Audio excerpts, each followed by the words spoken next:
I'm going to disturb Graham. Lip gloss. He's You're always disturbing Graham, aren't you?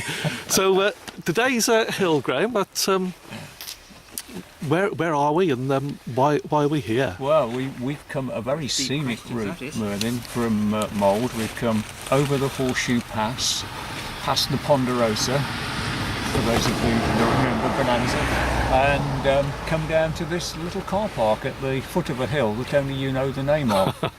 But it's a hump, and it's got 100 metres of drop from the map, and we're going to see if that is the case or not. And it's I've only ever been up the hill once, Graham. It's a beautiful little hill.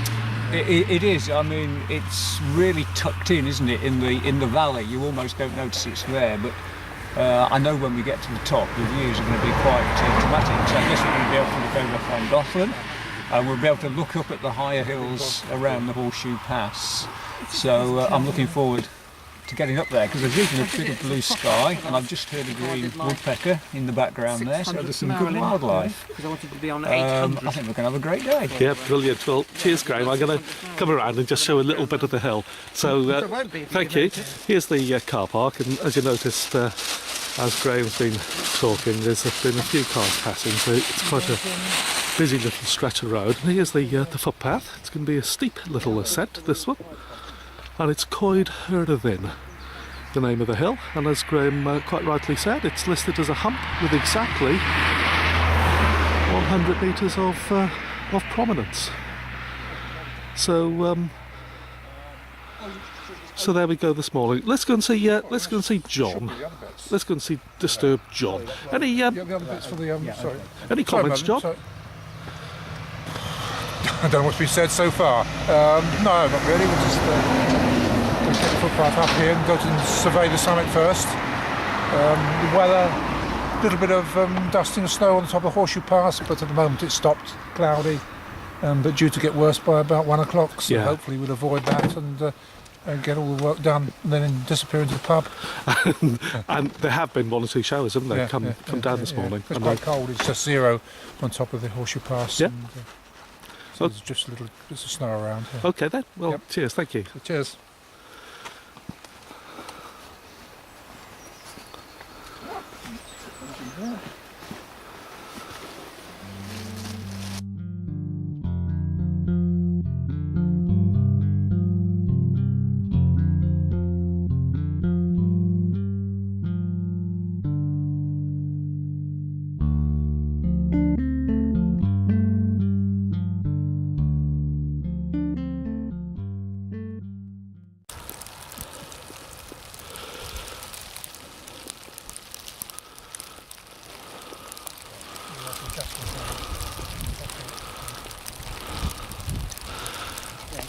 As you can see,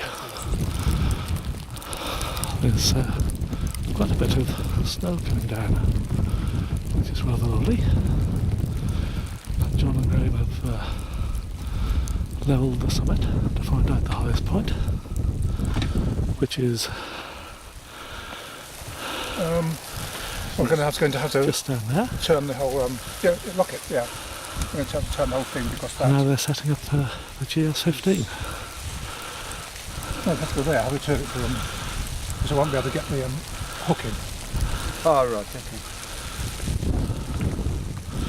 They'll set up the try-back, which is the meter measure that comes out, so they can offset the height that the datum point on the antennae is above the highest point of the site.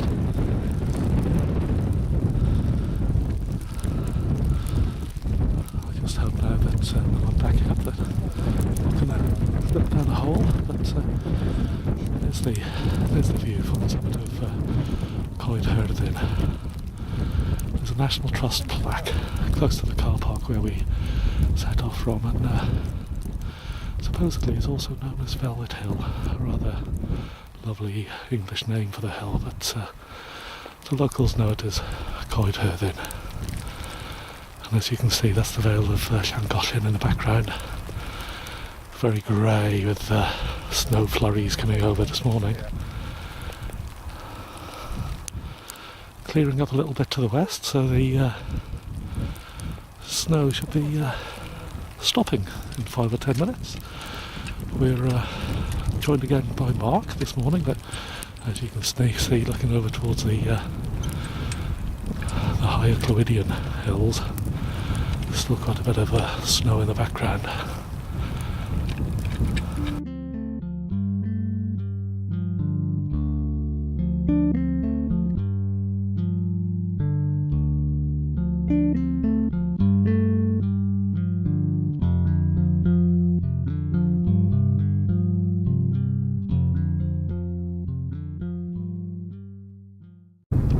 Here's John, and he's going to explain what we've, or what John and Graham's been doing since we've been here.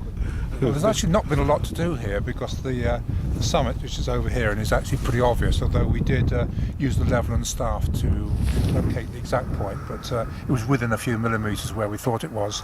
So we set up the GPS over the summit point, and now we're collecting 1 hour of data and having a chat while we're doing it. And it was quite, relatively easy, wasn't it, too? Yeah, we've come up about 100 metres from the side, from Crucis Abbey on the road there. We parked down there. Quite a steep climb up the side here. A very pleasant little hill, good views all the way round of the Llantysilio, Castle Dinas-Bran, Glywyseg. Very nice. And it's a good snow shower coming up. Yeah, it seems to be brightening up a bit now, but it's still quite cold up here. Okay, well, any further comments, John? No, we just said wait and see, and then disappear down to the bulk in about an hour's time. And that should be quite interesting. That'll be interesting. There'll be more to do there, I think, yeah. Because I think the point in the database that is listed there doesn't look as though it's the correct position, so we'll have to scout around a bit and locate the area first before we survey it in more detail. Okay, cheers, John. I'll go over to Graham. Graham's just gone to inspect the GS15, so let's go and have a little look. There's the I have to try to keep just underneath the height of the antennae. But nice views in the background. Let's take you up to it and show you a little bit of it. Here's the on-off switches. But I suppose it's a disadvantage when it's not on a 2-metre pole, because you always have to be aware that you mustn't get within close proximity of the antennae, because you'll disrupt the signals from the satellites. So I'll back off and hope I don't slip over. And I'll leave you with that view. There's a lovely big it's almost like a dewdrop that's on the lens just between John and Graham, so I'll leave you with that view.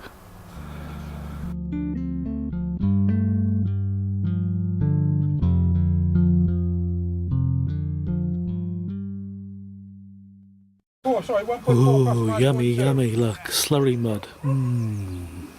Made my day. Yeah? We're in the I'm not sure if I spend another hour. the area of the bulk. And they used to keep pigs in this field, by all accounts, but it's a real mess, as you can see, and to get an accurate placement for the exact bulk position here, it's going to be asking for something. So John has been taking a series of readings with the staff, and Graham's been looking through the optics. Let's go over to Mr. Barnard. as long as one of us fall down the trenches here. So, what's the opinion, John? Where we are, and what do you think? We've since we've come down from the summit, the weather's improved, and we've had a good scout around all the area around here. And as we wandered around, we've had different beliefs of where the correct bulk position could be. We started walking up the road, and we thought it was further to the north, but now, with the optical level and staff, we've now eliminated all that area. We've actually brought it down to the field opposite, and this field. Now this field is very, very muddy. Obviously tractors have been driving over, and there are trenches roughly 30 centimetres deep. But we've staffed quite a big area here, and within the limits of the area, which is about 30 centimetres, we're now convinced that the bulk is actually in this field here. But we're not going to do better than about plus or minus 0.2 of a metre on our measurements. So really there's no point in continuing anymore. So in terms of the staff reading that we've got, is 1.4 plus or minus 0.2, and we're not going to do better than that. And we set the equipment up, didn't we, in the... We're over in the field and safer ground, and then obviously we need to take a staff measurement there so we can level to this point here and then make that correction when we get the GPS measurements processed later on. It's a great shame, isn't it, that this field wasn't the same as the other? Yeah. Because It's a shame, because I mean, there's nothing really you can improve on. It's so muddy and so grooved and messy that we can't do much more in here. Right, I'm going to push you in the mud In now, fact, John. this is going to be the limit really to the accuracy of this survey, is the actual ground variation within this field. Yeah, well, cheers, John. Okay. Thank you. John's placed some handheld GPSs just down here to get some grid coordinates, and we've plonked the flags down there. I took a 10-figure grid reference for through contour interpolation on Geograph first thing this morning to where the contours were saying the bulk should be through interpolation, and that's where it is, and it's not too far away, but it could be anywhere within. What do you think, John? A radius? Well, I think the actual 20? Geograph on this one is pretty good. Yeah. I think, as we said, it could be anywhere in this field, and within 10 metres, the Geograph has been proved to be quite accurate on this one. Yeah. Well, I'm going to. Shall I take the flags with me as well and head over back towards the fence? Let's mark this.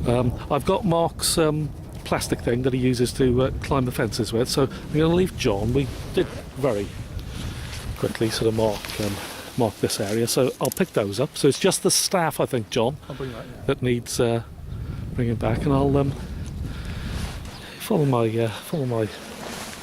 muddy boots, I think. I haven't done this one for a while on a video, but you can see what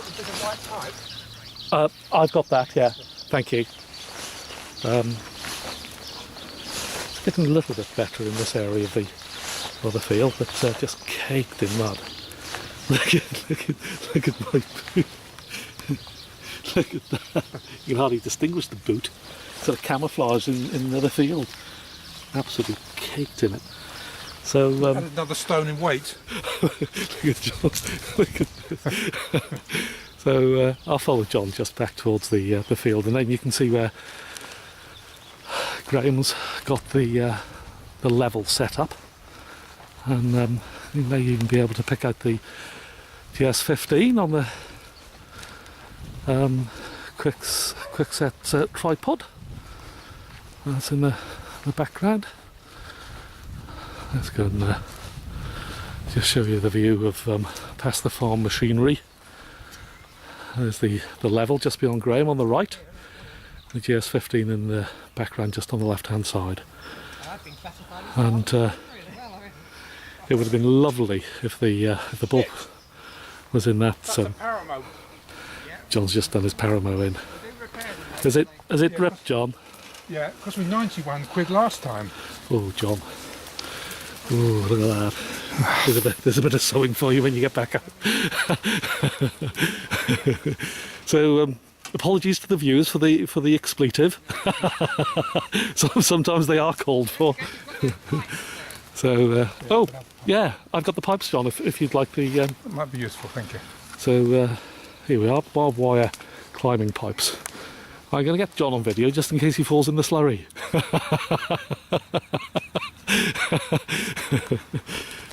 He's a surveyor, hard at work here, like. Quite ingenious. Mark has brought those. So, they're not the walker's greatest friend, barbed wire fences. I've ripped many trousers on them in the past. Do you want these on here? No, I should be able to stand over. Thanks, John. Thank you. So, yeah, so there we go. And if I just show you the area of the bulk again, this is the big muddy field that we've been wandering around in for half an hour or so. And it's in there somewhere. And we've taken various readings from those. And now we'll take a reading to where the GS15 is set up to get the height difference. And this is the land just north of Llangollen.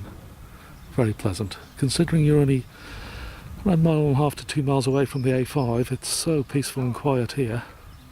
We asked permission from the farmer as well to come into his field, and he's very good. We've been chatting to him for quite some time. And here's Coed Hyrddyn in the background. Fine hill.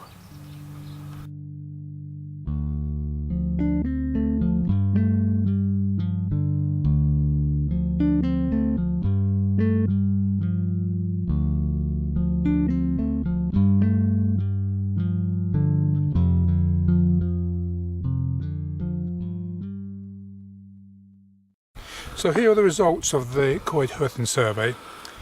Now, on the maps, the OS have got a summit spot height, well, it's not spot height, it's contour height, of 230 metres. We surveyed that, and the result that we got was 232.4, so a little bit higher than the contours on the map. The Ordnance Survey have the bulk height between 130 and 135 based on contours. We've measured the bulk to be 130.4. So that means that Coed Hyrddyn has a drop of 102 metres and therefore retains its status as a hump.